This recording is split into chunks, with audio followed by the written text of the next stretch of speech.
আমার বিয়ে তোমার সঙ্গে হবে না, অন্য কারোর সাথে হবে, যাকে আমি চিনি না জানি না। আমার অনিচ্ছা থাকার সত্ত্বেও সে আমার শরীরে স্পর্শ করবে। আমি চাইলেও তখন কিছু করতে পারবো না, কারণ এই শক্তিটা যে আমার আর থাকবে না। আমার অনেক ঘৃণা লাগবে, কারণ আমাকে অন্য কেউ ছোঁয়ার কথা ছিল, এইটা সে না, অন্য কেউ। তখন আমি খুব কান্না করব, আর সে মনে করবে আমি সুখে কান্না করছি। কিন্তু সে বুঝবে না এভাবে প্রতিদিন এক একটা রাত আমার কাছে ধর্ষণের রাত। তখন যে আমার কিছুই করার নাই, আমি একটা কাগজে স্বাক্ষর করে আমার নিজের জীবনটা অন্যের হাতে তুলে দিয়েছি। প্রতিদিন তার পরিবারের মন জোগাড় করে চলতে হবে আমাকে।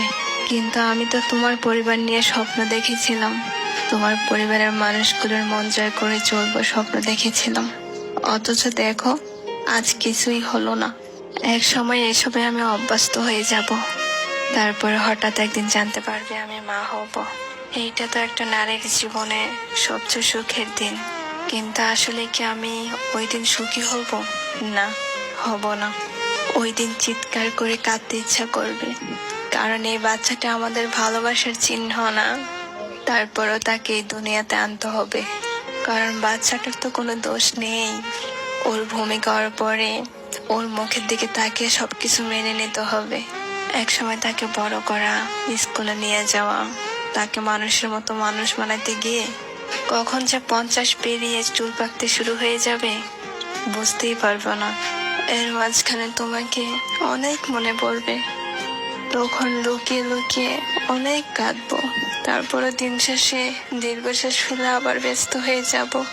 তারপর হয়তো কোনো এক রাতে ঘুমের মধ্যে চলে যাব না ফেরার দেশে।